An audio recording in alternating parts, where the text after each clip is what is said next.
நீங்க இல்லன்னா அவ்வளவுதான் நானு. இந்த ஜெயில்ல தான் இருந்திருக்கணும்.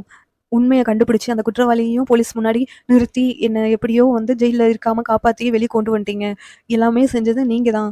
உங்களுக்கு ரொம்ப தேங்க்ஸ் ராகவ் அப்படின்னு சொல்லிட்டு அபி சொல்றாங்க. இத கேட்ட ராகவ், "எதுக்கு தேங்க்ஸ்? அவங்க கிட்ட இருந்து உன்னை காப்பாத்துனதுக்கெல்லாம் தேங்க்ஸா?" அப்படின்னு சொல்லி, "நீ எத்தன தடவ வந்து என்ன வந்து காப்பாத்தியிருக்க. என்ன நானும் ஒருக்கா ஜெயிலுக்கு போனேன். அப்ப வந்து நீ உண்மைய கண்டுபிடிக்கிறதுக்கு எவ்வளவு தூரம் முயற்சி பண்ணி என்னை வெளிய கொண்டு வந்த. அது மூலமா நான் எவ்வளவு துன்பத்தெல்லாம் அனுபவிச்சேன். அந்த பிசினஸ் விஷயமா நான் ஜெயில்ல கிடக்கும்போது என் பிசினஸே பாதிச்சிருந்துச்சு. அதெல்லாம் நீ தான் வந்து எல்லாத்தையுமே காப்பாத்துன. இப்ப வந்து நீ வந்து நான் உன்ன ஒரு சின்ன விஷயத்துல காப்பாத்துனதுக்கு வந்து எனக்கு தேங்க்ஸ் சொல்றியா? அப்படின்னு சொல்லிட்டு ராகவ் சொல்றாங்க. உடனே அபி, "இல்ல ராகவ், நீங்க வந்து என்ன இருந்தாலும் இது வந்து எனக்கு ஒரு பெரிய விஷயம் தான். ஒரு ஒரு பொண்ணோட வாழ்க்கை அது சம்மந்தப்பட்டிருந்துச்சு. நாள அப்பனா அது வெளியில வந்துச்சுன்னா பாவம் அந்த பொண்ணோட வாழ்க்கையும் பாழாயிரும். அதுவும் இல்லாம என்னுடைய பொட்டிக்கோட பேரும் பாழாயிருந்திருக்கும்." அப்படின்னு சொல்லிட்டு அபி சொல்றாங்க.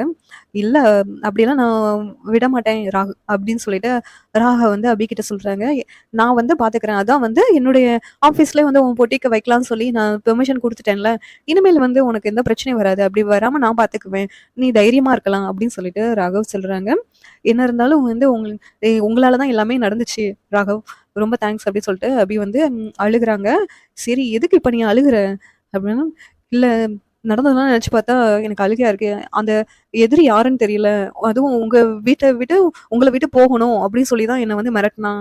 அது யாருன்னே தெரியல. அதான் நினைச்சு வருத்தமா இருக்கு அப்படின்னு சொல்லிட்டு அபி சொல்றாங்க.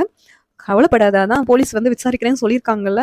எந்த நம்பர்ல இருந்து கால் வந்துச்சு, யாருன்னு சொல்லிட்டு போலீஸ் கண்டுபிடிச்சுட்டாங்கன்னா, நல்லது தானே! பாத்துக்கலாம். என்னுடைய எதிரி தான் எவனாவது இப்படி பண்ணியிருக்கலாம். உன்ன வந்து என்கிட்ட இருந்து பிரிக்கிறதுக்காண்டி இப்படி பண்ணியிருக்கலாம். ஏன்னா பிசினஸ்ல நீ வந்து அன்னைக்கு ஆஃபீஸ்ல வந்து எல்லாமேவும் பண்ணில. பண்ணி என்னுடைய பிசினஸ் பார்ட்னர்ஸ்லாம் என்கிட்ட இருந்து விலக போனாங்க. அவங்கலாம் மறுபடியும் வந்து என் கூட வந்து பிசினஸ் பண்றதுக்கு ஒத்துக்கிற வச்சல. அதெல்லாம் தெரிஞ்சிருக்கும். அந்த சொசைட்டில அவங்கலாம் ஏதாவது பண்ணியிருப்பாங்க. அதான் உன்ன என்கிட்ட இருந்து பிரிக்கிறதுக்காண்டி இப்படி ஏதாவது சதி பண்ணியிருப்பாங்க. நீ ஒரு ஒரு வருத்தமும் படாத. எது இருந்தாலும் நான் பாத்துக்கிறேன் அப்படின்னு சொல்லிட்டு ராகவ் சொல்றாங்க.